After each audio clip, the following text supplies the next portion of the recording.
58세에 집을 나왔습니다. 30년을 함께 산 남편과 아이들을 두고 말이에요. 믿기 어려우시죠? 저도 지금 생각해보면 정말 미친 짓이었던 것 같아요. 안녕하세요.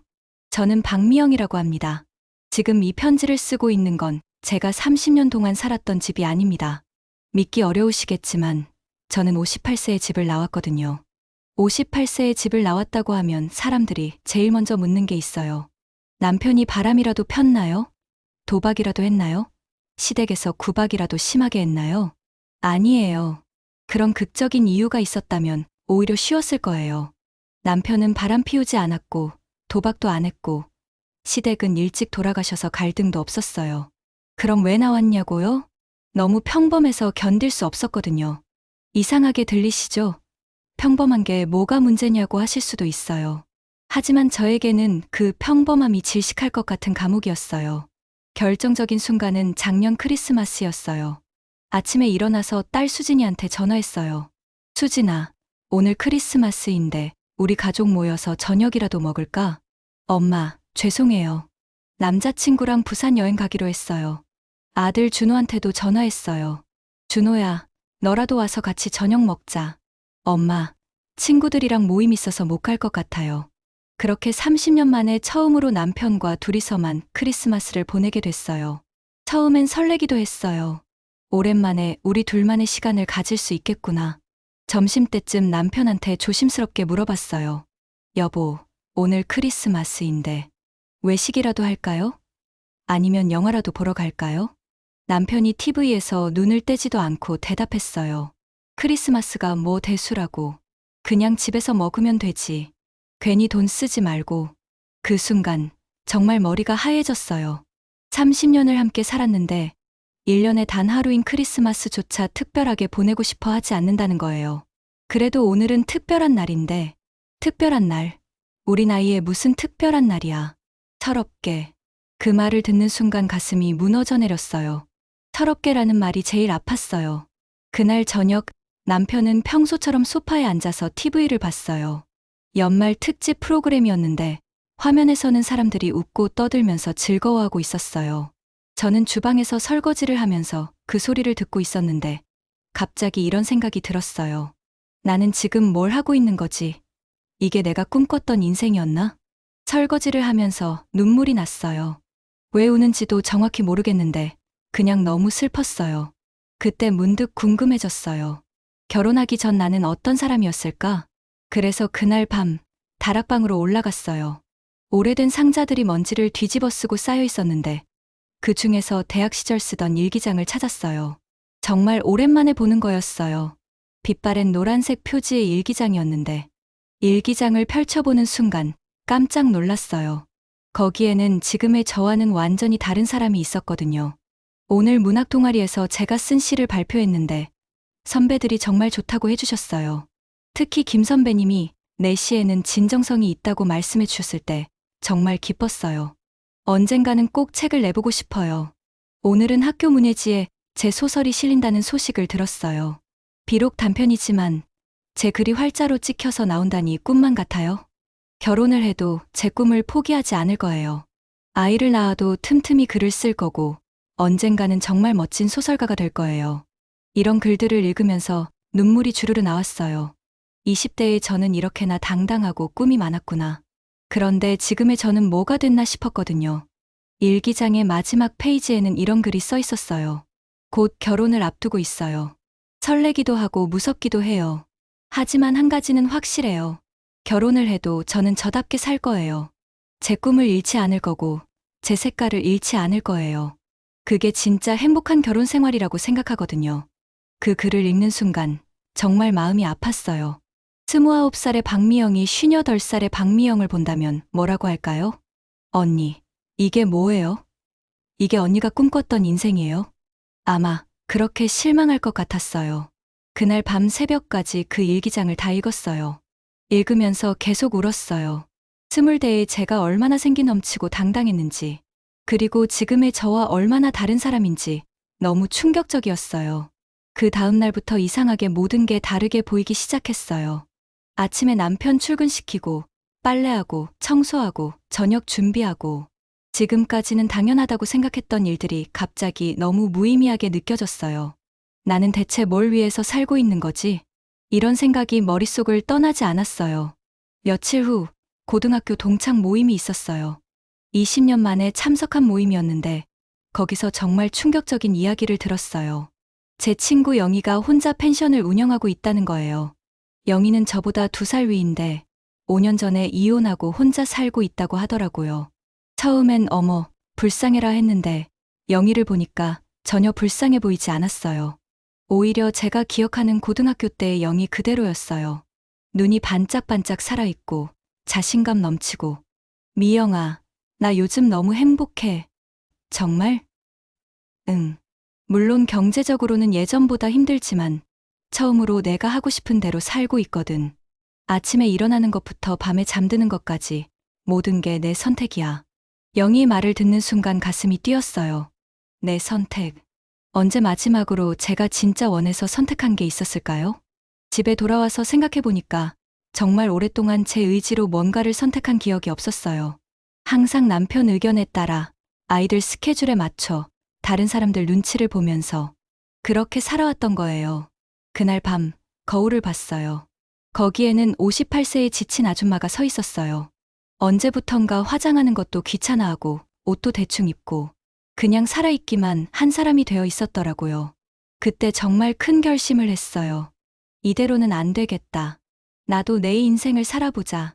처음에는 작은 것부터 시작해보려고 했어요. 새로운 취미를 배운다든지, 혼자서 여행을 간다든지. 그런데 며칠 동안 계획을 세워보니까 한 가지 문제가 있었어요. 집에 있는 한 계속 엄마, 아내의 역할에 얽매일 수밖에 없다는 거였어요. 남편 식사 차려주고, 빨래하고, 청소하고, 그런 일들을 하다 보면 하루가 다 지나가더라고요. 그래서 정말 미친 짓일지도 모르지만 이런 생각을 하게 됐어요. 그냥 나가자. 정말로 독립해보자. 물론 무서웠어요. 30년을 함께 산 남편을, 그리고 아이들을 두고 나간다는 게 58세에 혼자 살 수 있을까? 경제적으로는 어떻게 해결하지? 사람들이 뭐라고 할까? 그런 걱정들이 밤마다 저를 괴롭혔어요. 하지만 동시에 이런 생각도 들었어요. 지금 아니면 언제 하겠어? 60대가 되면 더 늦는 거 아닐까? 용기를 내어 남편한테 이야기해보기로 했어요. 어느 날 저녁 식사를 마치고 TV를 보고 있는 남편한테 조심스럽게 꺼냈어요. 여보, 나 이야기 좀 들어줄래요? 응, 뭔데? 나 잠깐 떨어져서 살아보고 싶어요. 남편이 깜짝 놀라면서 저를 쳐다봤어요. 뭔 소리야? 갑자기 왜? 갑자기가 아니에요. 나 요즘 너무 힘들어요. 내가 누군지, 뭘 위해 살고 있는지 모르겠어요. 또 시작이네. 갱년기 때문에 그런 거야. 병원에 가봐. 갱년기라는 말을 듣고 정말 화가 났어요. 갱년기가 아니에요. 나는 진짜 내 인생을 살고 싶다고요. 제가 목소리를 높이니까 남편이 당황하더라고요. 평소에 제가 그런 적이 거의 없었거든요. 그럼 뭘 어떻게 하겠다는 거야? 모르겠어요. 일단은 따로 살면서 생각해보고 싶어요. 미친 소리 하지 마. 우리 나이에 별거가 뭐야. 아이들이 뭐라고 하겠어? 아이들한테는 제가 이야기할게요. 미영아, 정신 차려. 이런 철없는 소리 하지 말고. 또 철없다는 말이 나왔어요. 그 말을 들으니까 더욱 확신이 들었어요. 이 사람은 정말 저를 이해할 생각이 없구나. 그날 밤 정말 큰 싸움을 했어요. 남편은 제가 정신이 나갔다고, 집 나가면 용서 안 한다고 온갖 말을 다 했어요. 하지만 저는 흔들리지 않았어요. 오히려 더 확신이 들었거든요. 다음날 아이들한테도 이야기했어요. 수진이한테 먼저 전화했어요. 수진아, 엄마가 할 말이 있어. 네, 엄마. 무슨 일이에요? 엄마가 잠깐 집을 나가서 살아보려고 해. 네. 뭐라고요? 수진이가 깜짝 놀라더라고요. 엄마, 무슨 말씀이세요? 아빠가 뭘 잘못했다고요? 아빠가 잘못한 게 아니야. 엄마 자신을 찾고 싶어서. 엄마, 이상해요. 갑자기 왜 그래요? 준호한테도 똑같은 반응이었어요. 엄마, 정신 차리세요. 우리 나이 들어서 뭘 찾는다고요? 엄마도 엄마만의 인생이 있어. 무슨 인생이요? 그냥 아빠 잘 모시고 우리 결혼할 때까지 기다리시면 되잖아요. 아이들의 반응을 보니까 더욱 확신이 들었어요. 아무도 제 마음을 이해하려고 하지 않는구나. 다들 저한테는 그냥 엄마, 아내의 역할만 원하는 거구나. 일주일 동안 가족들의 설득과 비난을 견뎌냈어요. 정말 힘들었지만 포기하지 않았어요. 그리고 마침내 짐을 쌌어요. 30년 살았던 집을 정리하는 게 이렇게 어려운 일인지 몰랐어요. 뭘 가져가야 할지, 뭘 두고 가야 할지. 결국 옷가지 몇 벌과 책 몇 권, 그리고 그 옛날 일기장만 챙겼어요. 짐을 들고 현관문 앞에 섰는데 정말 떨렸어요. 내가 지금 정말 이런 일을 하고 있는 거야? 뒤에서 남편이 소리쳤어요. 정말 나간다고. 후회해도 늦어. 아이들은 울면서 매달렸어요. 엄마, 제발. 다시 생각해봐요. 그 순간 정말 마음이 흔들렸어요. 내가 너무 이기적인 건 아닐까? 이렇게 가족을 아프게 하면서까지 해야 하는 일일까? 하지만 문득 영희가 했던 말이 떠올랐어요. 모든 게 내 선택이야. 그리고 20대에 제가 일기장에 써놓았던 그 말들이. 그래서 고개를 들고 말했어요.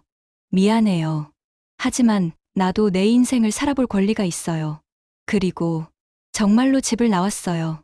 58년을 살면서 가장 무서우면서도 가장 설레는 순간이었어요. 택시를 타고 영인의 펜션으로 가는 길, 창밖을 보면서 정말 복잡한 기분이었어요. 30년 만에 처음으로 제 의지로 선택한 길이었지만 동시에 너무 무서웠어요. 내가 지금 정말 뭘 하고 있는 거지? 58세에 이런 짓을 해도 되는 건가? 하지만 이상하게도 후회는 되지 않았어요. 오히려 가슴 한편이 두근거렸어요. 마치 20살 때 처음 혼자 여행을 떠날 때처럼.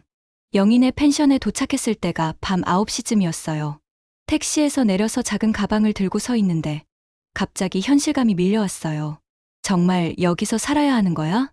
그런데 펜션 현관문이 열리면서 영희가 나왔어요. 미영아, 정말 왔구나. 영희가 환하게 웃으면서 저를 맞아주는 모습을 보니까 그제서야 마음이 좀 놓였어요. 영희야, 미안해. 갑자기 이렇게 되어서. 무슨 미안해. 언제든지 와. 나도 처음에 혼자 될 때 얼마나 무서웠는데 이제 내가 와주니까 얼마나 든든한지 몰라. 영희가 저를 펜션 안으로 안내해줬어요. 생각보다 아담하고 예뻤어요. 영희가 직접 꾸민 거라고 하는데 곳곳에 영희의 따뜻한 손길이 느껴졌어요. 여기 2층 끝방이 내 방이고 내가 쓸 방은 바로 옆이야. 원래는 손님용 방인데 당분간은 내가 써도 돼. 제가 쓸 방을 보여줬는데 작지만 정말 포근했어요. 창문으로는 작은 정원이 보이고 책상과 침대, 작은 옷장이 있었어요. 30년 동안 살았던 우리 집 안방보다 훨씬 작은 공간이었지만 이상하게도 편안했어요. 영희야, 정말 고마워. 그런데 나 여기서 뭘 하고 살지? 돈도 벌어야 하고. 그거야 천천히 생각해보자. 일단은 쉬면서 내가 정말 뭘 하고 싶은지 찾아봐. 그동안 펜션 일 도와주면 되고. 내가 도움이 될까? 당연하지. 나 혼자 하기 힘들었는데 내가 와서 얼마나 다행인지 몰라. 그날 밤 작은 방에 혼자 누워있는데 정말 이상한 기분이었어요. 무서우면서도 설레고 외로우면서도 자유로운. 30년 만에 처음으로 아무도 저를 부르지 않는 밤이었거든요. 여보, 엄마 하고 부르는 소리 없이 그냥 조용히 제 생각에만 잠겨 있을 수 있는 시간이었어요. 다음 날 아침 새소리에 눈을 떴어요. 집에서는 항상 알람시계 소리나 남편이 깨우는 소리에 일어났는데 이렇게 자연스럽게 깨어난 게 언제만인지 기억도 안 났어요. 영희가 아침 7시에 제 방문을 두드렸어요. 미영아, 일어났어. 아침 먹자. 부엌에 내려가니까 영희가 간단한 아침을 준비해놨더라고요. 토스트와 스크램블 에그, 그리고 커피. 정말 간단한 식사였는데 왜 그렇게 맛있던지 모르겠어요. 영희야, 나 어떻게 살아야 할까? 솔직히 말하면 무서워. 나도 처음엔 그랬어. 근데 며칠 지나니까 적응되더라. 오히려 이제는 예전으로 돌아가라고 해도 못 갈 것 같아. 정말. 외롭지 않아? 외로울 때도 있지. 하지만 그 외로움이 예전에 느꼈던 외로움과는 달라. 어떻게? 예전엔 사람들에 둘러싸여 있으면서도 외로웠잖아. 지금은 혼자지만 진짜 나 자신과 함께 있는 기분이야. 영희 말이 정말 와닿았어요. 맞아요. 저도 그랬거든요. 가족들과 함께 있으면서도 늘 외로웠어요. 그럼 이제 뭘 해야 해? 일단 펜션 일부터 배워보자. 어렵지 않아. 그날부터 영희와 함께 펜션 일을 배우기 시작했어요. 체크인 받는 방법, 청소하는 법, 간단한 아침 식사 준비하는 것까지. 처음에는 모든 게 서툴렀어요. 특히 컴퓨터 예약 시스템이 가장 어려웠어요. 저는 지금까지 스마트폰도 전화하고 문자 보내는 것밖에 몰랐거든요. 미영아, 괜찮아. 나도 처음엔 그랬어. 천천히 배우면 돼. 영희가 옆에서 차근차근 가르쳐 줬어요. 58세에 새로운 걸 배운다는 게 이렇게 어려운 일인지 몰랐어요. 하지만 동시에 재미있기도 했어요. 뭔가 새로운 걸 배운다는 자체가 오랜만이었거든요. 집에서는 30년 동안 똑같은 일만 반복했잖아요. 청소, 빨래, 요리. 새로 배울 게 없는 일들이었어요. 그런데 여기서는 매일 새로운 걸 배우고 있었어요. 일주일쯤 지났을 때 드디어 첫 번째 손님을 맡게 됐어요. 서울에서 온 젊은 부부였는데 신혼여행을 왔다고 하더라고요. 체크인을 받는데 제가 너무 긴장해서 손이 떨렸어요. 어서 오세요. 예약 확인 좀 해드릴게요. 컴퓨터를 켜는데 자꾸 오류가 나고 키를 찾는데도 한참 걸리고 젊은 부부가 기다리는 게 미안해서 얼굴이 빨개졌어요. 그런데 그 남편분이 웃으면서 말하더라고요. 괜찮아요. 천천히 하세요. 여기 분위기가 정말 좋네요. 네, 감사합니다. 제가 아직 서툴러서. 아니에요. 이런 가정적인 분위기가 훨씬 좋아요. 큰 호텔보다 훨씬 편안한 느낌이에요. 그 말을 듣고 마음이 좀 놓였어요. 아, 제가 서툴러도 괜찮구나. 오히려 그게 이 펜션만의 매력일 수도 있겠구나. 다음 날 아침, 그 부부를 위해서 아침 식사를 준비했어요. 영희가 가르쳐준 대로 토스트와 계란 후라이, 샐러드, 그리고 커피를. 근데 계란을 너무 오래 구워서 딱딱해졌어요. 아, 어떡하지? 첫 손님인데. 그런데 그 부인분이 와, 정말 맛있어요. 집에서 먹는 것 같아서 너무 좋아요 라고 하면서 기뻐하더라고요. 나중에 체크아웃 할 때도 정말 잘 쉬었어요. 다음에 또 올게요 라고 하면서 가더라고요. 그때 느꼈어요. 아, 내가 뭔가 가치 있는 일을 하고 있구나. 사람들에게 편안함을 주고 있구나. 30년 동안 집에서 살림만 하면서는 이런 보람을 느껴본 적이 없었어요. 가족들은 제가 해주는 걸 너무 당연하게 여겼거든요. 고마워한다고 해도 그냥 형식적이었고, 밥 맛있다, 고생했어, 이런 말들도 점점 줄어들었죠. 그런데 여기서는 달랐어요. 손님들이 진심으로 고마워해주고, 제가 만든 음식을 맛있게 먹어주고, 이런 작은 것들이 이렇게 기쁠 수가 없었어요. 한 달쯤 지났을 때, 영희가 제안했어요. 미영아, 내가 글 쓰는 거 좋아했잖아. 펜션 블로그 같은 거 해볼래? 블로그? 응. 손님들 후기도 쓰고, 이 지역 맛집이나 관광지 소개도 하고, 내가 여기서 느끼는 것들을 글로 써보는 거야. 나도 그런 거 할 수 있을까? 왜 못해? 내가 쓴 옛날 일기 봤는데, 글솜씨가 정말 좋던데. 그래서 처음으로 블로그라는 걸 만들어 봤어요. 영희가 도와줘서 산골 펜션 미영이네라는 블로그를 열었어요. 정말 서툴렀지만 하나씩 배워가면서 글을 올리기 시작했어요. 첫 번째 글은 58세, 새로운 시작이라는 제목으로 썼어요. 제가 왜 이곳에 오게 됐는지, 어떤 마음으로 새로운 삶을 시작하게 됐는지 솔직하게 써봤어요. 며칠 뒤에 그 글에 댓글이 달렸어요. 저도 50대 주부인데 정말 공감됩니다. 용기 내주셔서 고맙고 응원합니다. 멋지세요. 저도 언젠가는 그런 용기를 낼 수 있을까요? 이런 댓글들을 보니까 가슴이 뭉클했어요. 저와 같은 고민을 하는 사람들이 이렇게 많구나 하는 생각도 들고, 제가 쓴 글이 누군가에게 위로가 된다는 게 너무 신기했어요. 그때부터 블로그 쓰는 재미에 빠졌어요. 펜션에 온 손님들 이야기, 이 동네 맛집 탐방기, 혼자 하는 산책 이야기. 정말 사소한 일상들이었는데 그걸 글로 쓰니까 의미가 달라지더라고요. 어느새 블로그 구독자도 100명이 넘었어요. 그런데 이달쯤 지났을 때 예상하지 못한 전화가 왔어요. 집에서 수진이가 전화를 한 거예요. 엄마, 언제까지 그러고 계실 거예요? 수진이의 목소리가 차갑더라고요. 화가 난 게 느껴졌어요. 수진아, 엄마, 아빠가 너무 힘들어하세요. 집안일도 엉망이고 밥도 제대로 못 챙겨 드시고. 그럼 수진이가 가끔 가서 도와드려. 제가 왜요? 그건 엄마 일이잖아요. 그 말을 듣고 정말 어이가 없었어요. 30년 동안 당연하다고 생각했던 것들이 엄마 일이라고 못을 박는 거였어요. 수진아, 엄마도 엄마만의 인생이 있어. 무슨 인생이요? 엄마 나이에 무슨 인생이 따로 있어요? 왜 없어? 엄마도 한 명의 사람이야. 엄마는 우리 엄마고 아빠의 부인이에요. 남의 펜션에서 청소하고 빨래하는 게 엄마 인생이에요. 수진이의 말에 가슴이 아팠어요. 수진아, 엄마는 지금 정말 행복해. 새로운 걸 배우고 있고 사람들한테 도움도 되고. 행복하다고요? 그런 게 행복이에요? 그래, 행복해. 적어도 집에 있을 때보다는 훨씬 의미 있는 시간을 보내고 있어. 수진이는 결국 울면서 전화를 끊었어요. 마음이 아팠지만 후회되지는 않았어요. 아이들도 언젠가는 이해할 수 있을 거라고 생각했어요. 그런데 그보다 더 충격적인 일이 그 다음 주에 일어났어요. 어느 날 오후 펜션 현관에서 인기척이 나서 나가봤더니 남편이 서 있는 거예요. 정말 깜짝 놀랐어요. 결혼한 지 30년 만에 남편이 저를 찾아온 건 처음이었거든요. 여보, 남편의 얼굴이 많이 지쳐 보였어요. 수염도 깎지 않았고 옷도 구겨져 있었어요. 어떻게 여기까지? 수진이한테 주소 받았어. 미영아, 집으로 돌아가자. 30년을 함께 살면서 남편이 저를 찾아온 건 정말 처음이었어요. 여보, 내가 잘못했어. 내 말을 더 들어줄 걸 그랬어. 이제 달라질게. 남편이 이런 말을 하는 건 정말 처음이었어요. 30년 동안 한 번도 잘못했다는 말을 들어본 적이 없었거든요. 정말? 그래. 내가 하고 싶은 일 있으면 해봐. 나도 도와줄게. 순간 마음이 흔들렸어요. 그동안 그렇게 듣고 싶었던 말이었거든요.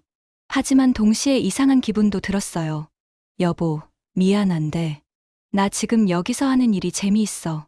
뭐가 재미있어? 남의 집 청소하고 밥 해주는 게? 그게 아니라 새로운 걸 배우고 손님들을 만나고 뭔가 내가 필요한 사람이 된 기분이 들어. 집에서도 내가 필요해. 나한테, 아이들한테. 하지만 그건 다른 거잖아. 거기서는 내가 박미영이 아니라 그냥 아내, 엄마였어. 여기서는 내가 박미영이야. 남편이 이해하지 못하겠다는 표정을 지었어요. 미영아, 무슨 말인지 모르겠어. 그냥 집으로 가자. 그때 영희가 나타났어요. 안녕하세요. 미영이 남편분이시죠? 저는 영희예요. 아, 네. 안녕하세요. 미영이가 여기서 정말 잘 지내고 있어요. 손님들도 좋아하고 일도 빨리 배우고. 하지만 집에서 기다리는 가족이 있는데 가족도 소중하지만 미영이 자신의 인생도 소중하지 않을까요? 영희의 말을 듣고 남편의 얼굴이 복잡해졌어요. 미영아, 정말 여기가 좋아? 응, 정말 좋아. 그럼 언제까지? 모르겠어. 일단은 여기서 좀 더 지내보고 싶어. 남편은 한참을 망설이더니 돌아갔어요. 그 후 며칠 동안은 조용했어요. 하지만 마음 어딘가에서는 불안했어요. 이대로 괜찮을까? 정말 잘하고 있는 걸까? 그런데 일주일 후 정말 예상하지 못한 일이 생겼어요. 펜션 지붕에서 물이 새기 시작한 거예요. 며칠 전부터 비가 많이 왔는데 그 여파인 것 같았어요. 아, 이거 큰일이네. 빨리 고쳐야겠어. 영희가 수리업체에 전화를 했는데 오후에 수리기사가 온다고 하더라고요. 괜찮을까? 응. 이 동네에서 일하는 분인데 정말 꼼꼼하게 해줘. 오후 2시쯤 펜션 앞에 작은 트럭이 한 대 섰어요. 그리고 그 트럭에서 내린 사람을 보고 저는 깜짝 놀랐어요. 52세 정도로 보이는 남자였는데 키가 크고 어깨가 넓었어요. 일하는 사람 특유의 탄탄한 체격이었죠. 그런데 무엇보다 놀란 건 그 사람의 눈이었어요. 정말 따뜻하고 다정해 보였거든요. 안녕하세요. 지붕 수리 때문에 전화 받고 왔습니다. 목소리도 좋았어요. 차분하고 신뢰감이 있는 목소리였죠. 30년 동안 남편의 목소리만 들어왔는데 이렇게 다른 남자의 목소리를 의식해서 듣게 된 건 정말 오랜만이었어요. 아, 네. 기다리고 있었어요. 영희가 상황을 설명해 주는 동안 저는 왜 그랬는지 자꾸 그 사람을 쳐다보게 되더라고요. 58년을 살면서 이런 마음을 느낀 건 정말 오랜만이었어요. 그 사람 이름은 김건우 씨였어요. 이 동네에서 작은 목공소를 운영하면서 각종 수리 일을 하는 분이었어요. 지붕 상태를 보니까 몇 군데 더 손봐야 할 것 같은데 괜찮으시면 내일까지 작업하겠습니다. 네, 그렇게 해주세요. 건우 씨가 지붕으로 올라가서 작업을 시작했어요. 그날 오후 내내 저는 건우 씨가 일하는 모습을 보게 됐어요. 일하는 모습이 정말 진지하고 꼼꼼했어요. 30년 동안 남편은 집에서 망치 하나 제대로 못 쓰는 사람이었는데 건우 씨는 달랐어요. 자신의 일에 정말 자부심을 가지고 있는 것 같았어요. 오후 5시쯤 그날 작업을 마치고 내려온 건우 씨한테 영희가 말했어요. 수고하셨어요. 차라도 한 잔 드시고 가세요. 괜찮습니다. 아니에요. 더운데 얼마나 힘드셨어요. 그래서 저희가 준비한 보리차를 드렸어요. 건우 씨가 보리차를 마시면서 말하더라고요. 여기 분위기 참 좋네요. 언제부터 펜션 하셨어요? 저는 5년 됐고, 이분은 얼마 전에 오셔서 저를 도와주고 계세요. 영희가 저를 소개해주자 건우 씨가 저를 보면서 웃었어요. 그 미소가 정말 오랜만에 보는 따뜻한 미소였어요. 처음 뵙겠습니다. 김건우입니다. 박미영입니다. 악수를 하는데 손이 정말 거칠었어요. 일을 많이 한 사람의 손이었죠. 그런데 이상하게도 그 거친 손이 따뜻했어요. 미영 씨는 어디서 오셨어요? 서울에서요. 서울에서 여기까지 큰 결심을 하셨네요. 그 말을 들으니까 가슴이 뭉클했어요. 다른 사람들은 다 왜 그런 결정을 했느냐고 물어봤는데 이 사람은 큰 결심을 했다고 말해주더라고요. 네. 그냥 새로운 삶을 살아보고 싶어서요. 잘하셨어요. 용기 있는 선택이었을 것 같은데 정말 몇 마디 안 되는 대화였는데 왜 그렇게 마음이 따뜻해지던지 건우 씨는 그날 작업을 마치고 돌아갔어요. 그런데 그날 밤 잠이 안 왔어요. 자꾸 건우 씨 생각이 나는 거예요. 내가 지금 뭘 생각하고 있는 거지? 58살이 되어서 이런 마음이 들다니. 부끄럽기도 하고 신기하기도 했어요. 이런 감정이 아직 제 안에 남아 있었다는 게. 다음 날 아침 건우 씨가 일찍 와서 작업을 계속했어요. 저는 괜히 일찍 일어나서 화장도 하고 예쁜 옷도 골라 입었어요. 58살에 이런 일을 하게 될 줄 몰랐어요. 점심때가 되자 영희가 제안했어요. 미영아, 건우 씨 점심 한번 대접하자. 이렇게 열심히 해주시는데. 그래서 제가 간단하게 김치찌개를 끓였어요. 오랜만에 요리하는데 이렇게 신경을 쓴 것 같았어요. 김치도 맛있는 걸로 고르고 두부도 부드러운 걸로 넣고. 와, 냄새가 정말 좋네요. 건우 씨가 웃으면서 말하니까 얼굴이 빨개졌어요. 별거 아니에요. 그냥 간단하게. 아니에요. 정말 맛있어 보여요. 감사합니다. 3명이 함께 점심을 먹는데 건우 씨가 정말 맛있게 드시더라고요. 정말 맛있네요. 오랜만에 이렇게 집밥 같은 걸 먹어봐요. 자주 바깥에서 드세요? 네. 혼자 살다 보니까 대충 때우게 되더라고요. 혼자 사세요? 그 말이 나오자마자 후회했어요. 너무 직접적인 질문이었거든요. 네. 이혼한 지 3년 됐어요. 아, 아이들은 전 부인이 키우고 있고, 저는 이렇게 혼자 살고 있어요. 건우 씨의 표정이 조금 어두워졌어요. 뭔가 사연이 있을 것 같았지만, 더 묻기는 어려웠어요. 많이 힘드셨겠어요. 처음엔 그랬죠. 근데 지금은 오히려 나은 것 같아요. 그런가요? 네. 서로 상처만 주고 살았거든요. 아내가 제가 너무 재미없다고 하더라고요. 건우 씨도 저와 비슷한 상처를 가지고 있었어요. 우리는 서로의 상처를 조금씩 나누면서 점심을 먹었어요. 이상하게도 마음이 편안해졌어요. 같은 아픔을 가진 사람끼리의 공감이었을까요? 점심을 먹고 나서 건우 씨가 작업을 마저 했어요. 오후 4시쯤 모든 작업이 끝났어요. 이제 됐습니다. 비 와도 새지 않을 거예요. 정말 고맙습니다. 얼마예요? 영희가 돈을 주려고 하는데 건우 씨가 사양하더라고요. 맛있는 점심 얻어먹었는데 뭘요? 그냥 재료비만 받을게요. 그러시면 안 되죠. 괜찮아요. 오랜만에 좋은 분들 만나서 즐거웠어요. 그러면서 건우 씨가 저를 보더라고요. 미영 씨, 여기 생활 힘들지 않으세요? 아니에요. 괜찮아요. 혹시 뭔가 수리할 일 있으시면 언제든지 연락하세요. 그러면서 명함을 주더라고요. 명함을 받는데 손이 살짝 닿았어요. 그 순간 정말 전기가 흐르는 것 같았어요. 건우 씨가 떠나고 나서 영희가 저를 보면서 웃었어요. 미영아, 얼굴이 왜 그렇게 빨개? 뭐가 빨개? 건우 씨 보고 설렌 거지? 뭔 소리야. 그럴 리가. 나도 그 사람 괜찮다고 생각해. 인품도 좋아 보이고 일도 성실하게 하고. 영희야, 내가 무슨 58살에. 왜 안 돼? 사랑의 나이가 어디 있어? 영희의 말을 들으면서도 마음 한편으로는 두근거렸어요. 그날 밤, 건우 씨가 준 명함을 보면서 이상한 생각을 했어요. 이 사람은 어떤 사람일까? 혼자서 외롭지 않을까? 그런데 동시에 이런 생각도 들었어요. 내가 지금 무슨 생각을 하고 있는 거지? 나는 아직 남편이 있는 몸이야. 복잡한 감정들이 마음속에서 뒤엉켰어요. 하지만 한 가지는 확실했어요. 건우 씨를 생각하면 마음이 따뜻해진다는 것. 며칠 동안 건우 씨 생각을 지우려고 노력했어요. 블로그에 글도 열심히 쓰고 펜션 일에도 더 집중하려고 했거든요. 그런데 자꾸만 그 사람 생각이 나는 거예요. 일주일 후 정말 우연한 일이 생겼어요. 펜션 입구 계단 난간이 흔들리는 거예요. 영희가 만져보니까 정말 위험할 정도로 흔들렸어요. 이거 빨리 고쳐야겠네. 손님들이 다칠 수도 있어. 그럼 어떻게 하지? 건우 씨한테 연락해볼까? 영희가 그 말을 하는 순간 제 마음이 두근거렸어요. 그래. 연락해봐. 미영아, 내가 연락해. 명함 가지고 있잖아. 결국 제가 건우 씨한테 전화를 하게 되었어요. 전화를 걸기 전에 한참을 망설였어요. 58살이 되어서 남자한테 전화 거는 게 이렇게 떨릴 줄 몰랐거든요. 여보세요? 안녕하세요. 지난번에 지분 고쳐주신 박미영입니다. 아, 미영 씨. 안녕하세요. 목소리가 반가워하는 것 같아서 기분이 좋았어요.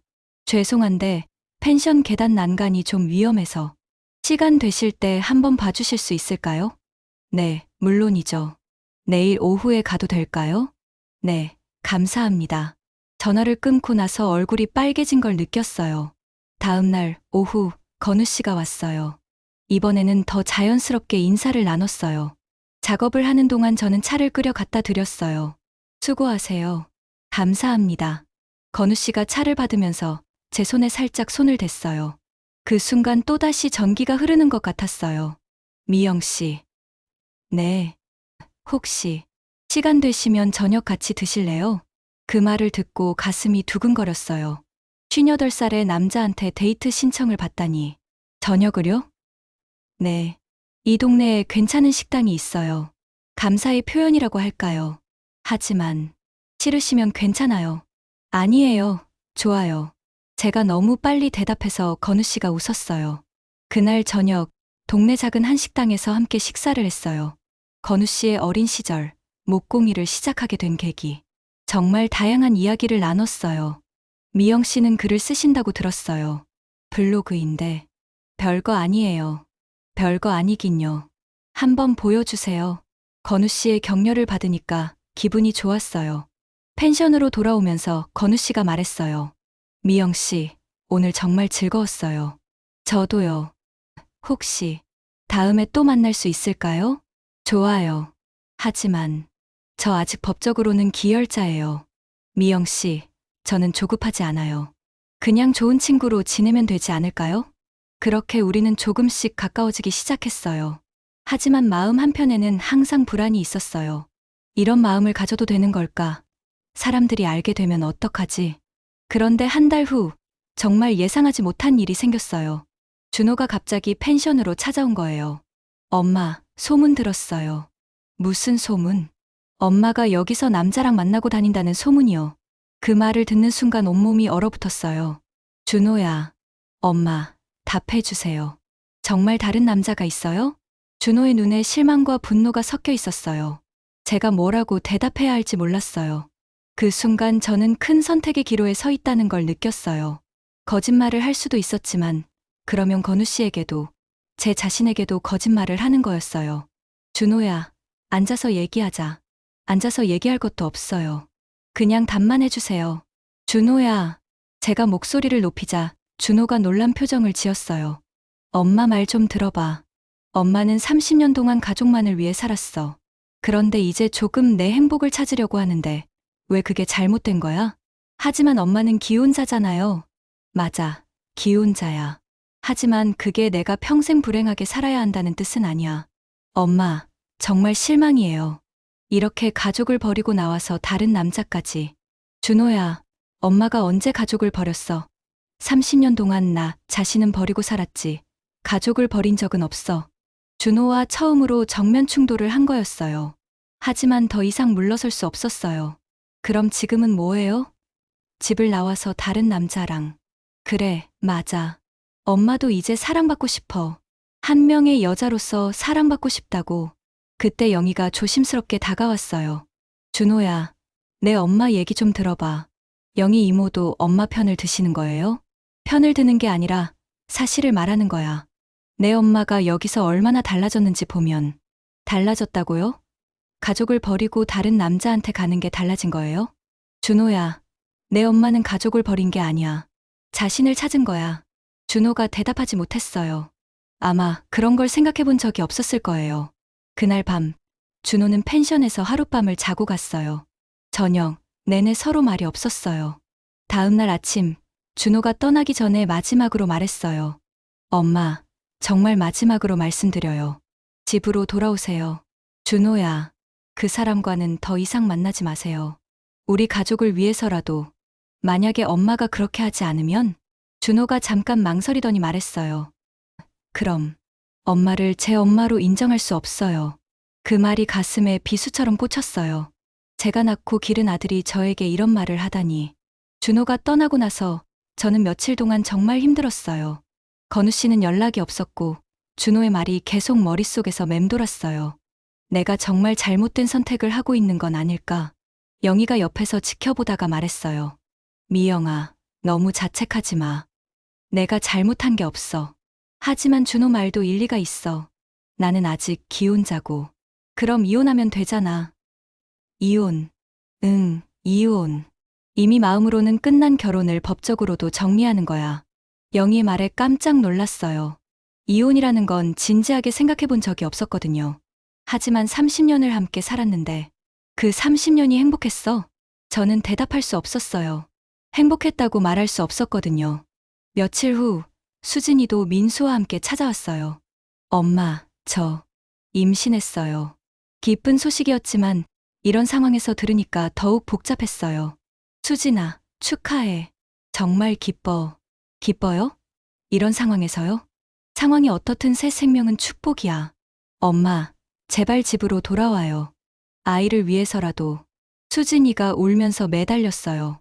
임신한 딸이 이렇게 괴로워하는 모습을 보니까 마음이 아팠어요. 그날 밤 수진이와 긴 대화를 나눴어요.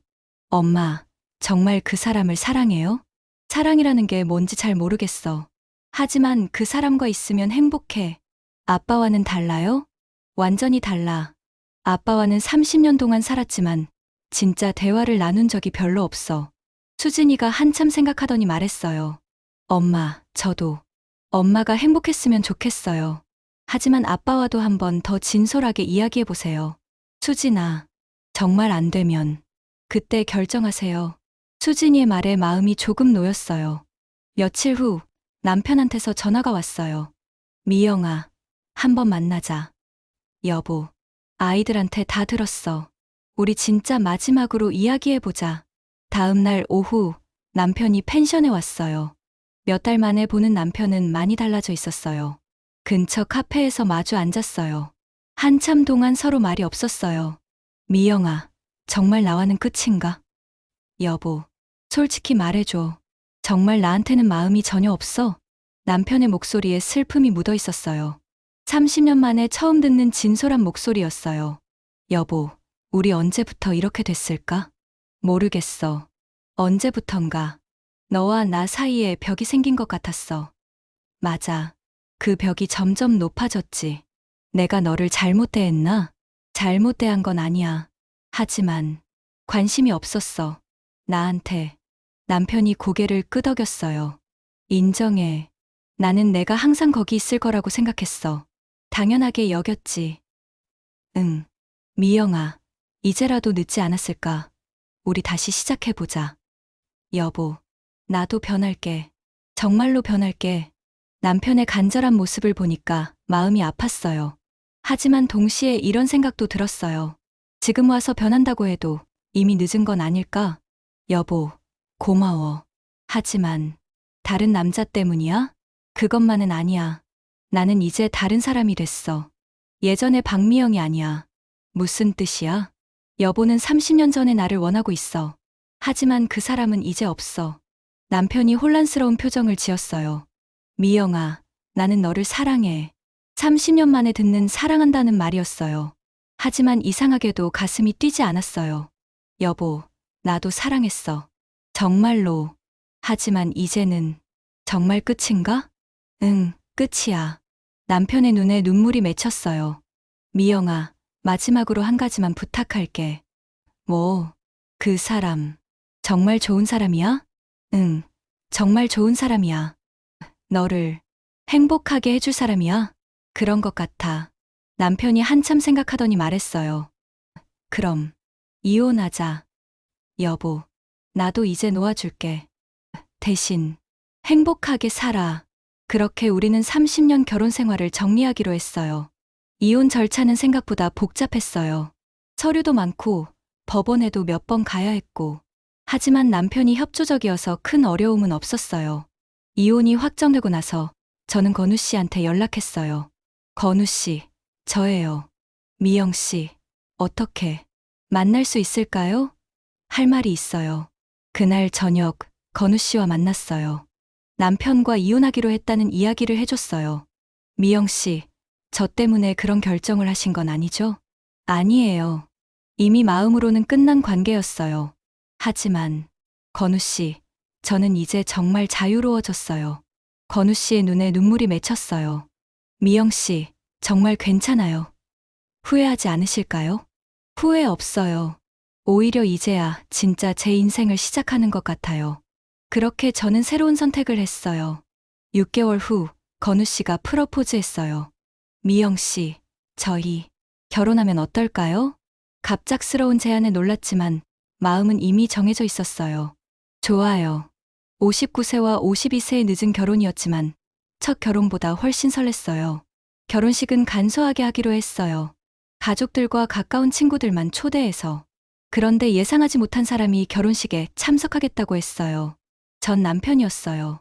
미영아, 나도 참석해도 될까? 당신이? 응, 축하해주고 싶어. 그리고 미안하다는 말도 하고 싶고. 결혼식 날 정말 많은 사람들이 축하해줬어요. 수진이와 준호도 왔어요. 처음에는 어색해했지만 제가 행복해하는 모습을 보고 나서는 축하해줬어요. 특히 전 남편이 건우 씨한테 한 말이 기억에 남아요. 건우 씨, 미영이를 부탁합니다. 제가 30년 동안 못해준 것들 해주세요. 네, 평생 잘해드릴게요. 그 모습을 보니까 정말 감동적이었어요. 결혼식 후 신혼여행으로 제주도에 갔어요. 59세의 신혼여행이라니 상상도 못했던 일이었어요. 미영 씨, 아니, 이제 제 부인이네요. 후후, 이상해요. 59살의 신부라니. 나이가 뭐 중요해요? 사랑이 중요하죠. 신혼여행에서 돌아온 후 우리는 펜션 근처에 작은 집을 구했어요. 새로운 집에서의 생활은 정말 행복했어요. 건우 씨는 정말 다정한 남편이었어요. 아침에 일어나면 커피를 끓여주고 저녁에는 함께 요리를 하고 30년 전 첫 결혼할 때 꿈꿨던 그런 생활이었어요. 6개월 후 수진이가 아들을 낳았어요. 저는 할머니가 됐고 건우 씨는 할아버지가 됐어요. 수진이가 손자를 안겨주면서 말했어요. 엄마, 정말 행복해 보여요. 그래? 정말 행복해. 정말 완벽한 가족이 된 것 같았어요. 지금 저는 61세가 됐어요. 건우 씨와 결혼한 지 2년이 지났고요. 매일매일이 행복해요. 정말로요. 아침에 눈을 뜨면 건우 씨가 좋은 아침, 사랑하는 사람이라고 인사해줘요.